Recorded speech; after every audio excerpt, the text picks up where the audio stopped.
पांच राज्यों में चुनावी शोर जारी है। विधानसभा के चुनाव के बाद लोकसभा का भी चुनाव होने वाला है।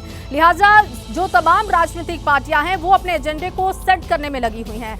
दिल्ली के बाद सियासत के सबसे बड़े केंद्र यूपी में केंद्रीय मंत्री ने अलग राज्य की मांग कर दी है और इस मांग के बाद से सियासी हलकों में खलबली मची हुई है।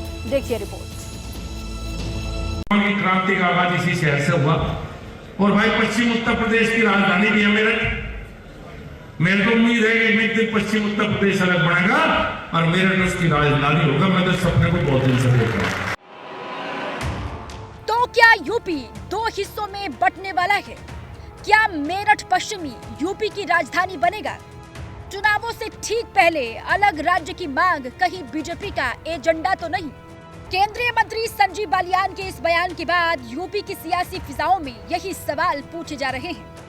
लोकसभा चुनाव से पहले एक बार फिर यूपी के बंटवारे पर चर्चाओं का बाजार गर्म हो गया है और इस बार कोई और नहीं, खुद केंद्रीय मंत्री संजीव बालियान बोल रहे हैं। इसीलिए राज्य मंत्रियों मेरे साथ के बहुत ऊपर जाने, बहुत बड़े बड़े पदों जाने, लेकिन मैं जाऊं मैं पूरी तरह से संतुष्ट हूँ।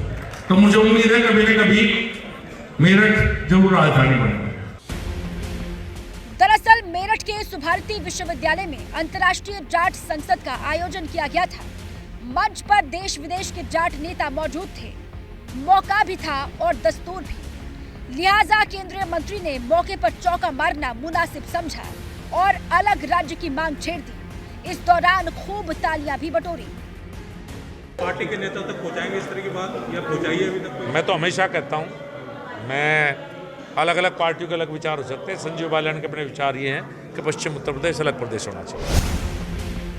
अलग राज्य की मांग केंद्रीय मंत्री की तरफ से हुई तो विपक्ष भी हरकत में आ गया और पूछा, डबल इंजन की सरकार आप चला रहे हैं तो अब तक कुछ क्यों नहीं किया?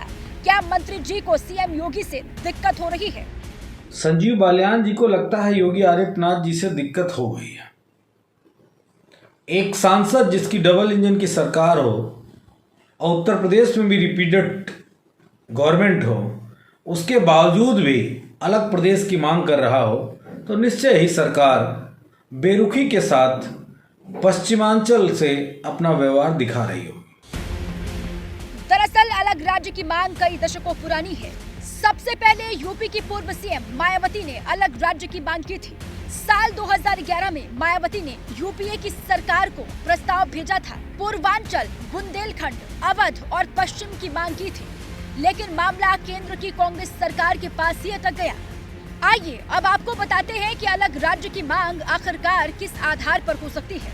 अगर क्षेत्र प्राकृतिक संसाधनों से समृद्ध होने के बावजूद गरीब हो, प्राकृतिक संसाधनों के बंटवारे पर विवाद हो, भाषाई और सांस्कृतिक कारण हो सकते हैं, संस्कृति, भाषा, धर्म में बड़ा अंतर हो, स्थानीय संसाधनों के लिए कंपटीशन ज्यादा हो रहा हो, संसाधनों का अनुचित आवंटन हुआ हो या रोजगार के पर्याप्त अवसरों में विफलता मिल रही हो और आखिरी में किसानों की भावनाएं जो अलग राज्य की मांग के दर्जे के दावे को मजबूत बनाती है। बीजेपी से पहले राष्ट्रीय लोकदल भी हरित प्रदेश के मुद्दे की मांग उठाती रही है। आरएलडी ने बकायदा इसके लिए कई आंदोलन भी चलाए, लेकिन पहली बार बीजेपी के किसी केंद्रीय मंत्री द्वारा अलग राज्य के मुद्दे को उठाना सियासी पंडितों को हैरानी में डाल रहा है।